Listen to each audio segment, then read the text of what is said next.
menjelaskan bagaimana sih hukum Newton itu bekerja pada bangunan saat terjadi gempa bumi dengan membandingkan bangunan yang menggunakan base isolator dan bangunan tanpa menggunakan base isolator. Jadi yang pertama saya akan membahas hukum Newton terlebih dahulu ataupun inersia.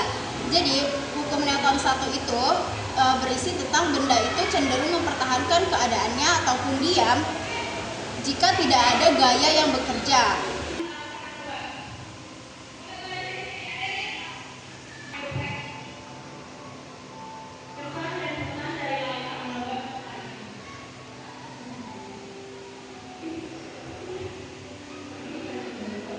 Bisa lihat dari bangunan yang tanpa menggunakan base isolator, dia itu langsung ikut bergerak karena bawahnya itu kan diguncang kan. Bagian atas itu sebenarnya dia ingin tetap diam, tetapi karena dia tidak ada sesuatu yang meredam, sehingga gaya dari gempa bumi tersebut itu langsung diteruskan ke bangunannya, sehingga dia itu lebih cepat rusak.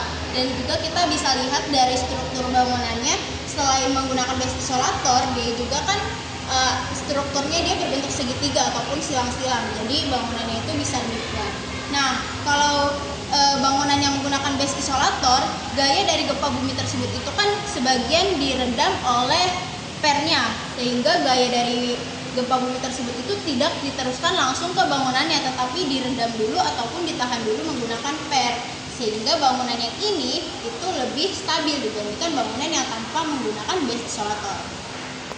Oke, untuk hukum Newton 2, percepatan itu kan berbanding lurus dengan gaya, lalu dia berbanding terbalik dengan massa. Nah, untuk hukum Newton 2, rumusnya itu adalah F sama dengan M dikali A.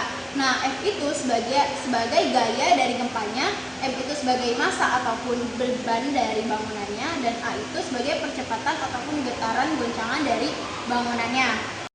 Gaya dari gempa tersebut ini yang tanpa menggunakan base isolator itu kan langsung diteruskan ke bangunannya karena dia tidak memiliki peredam ataupun per kan.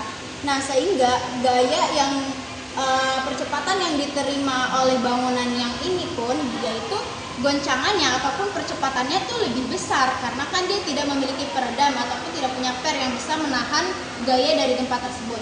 Sedangkan bangunan yang menggunakan base isolator, dia itu goncangannya ataupun percepatannya itu lebih kecil karena kan dia memiliki per kan yang bisa menahan gaya dari gempa tersebut, sehingga bangunannya itu dia bisa lebih stabil dibandingkan bangunan yang tanpa menggunakan base isolator.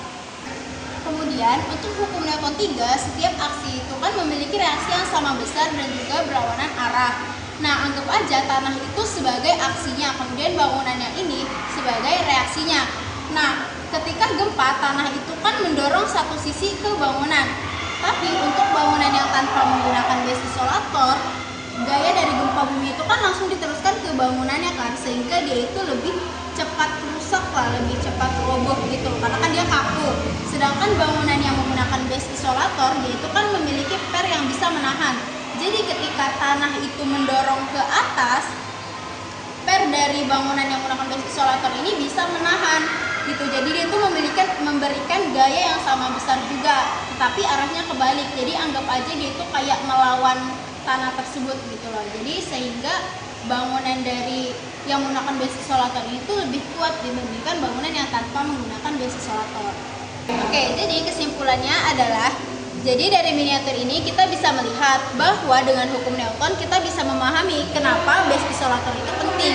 Dia itu bisa mengurangi gaya, memperkecil percepatan, dan juga membuat gaya aksi reaksinya juga lebih lentur. Itulah sebabnya kenapa base isolator itu lebih penting, karena dia itu bisa membuat bangunan menjadi tahan gempa. Demikian penjelasan dari saya mengenai cara kerja hukum Newton 1, 2, dan 3 pada bangunan saat terjadi gempa bumi. Mohon maaf jika ada kesalahan. Wassalamualaikum warahmatullahi wabarakatuh.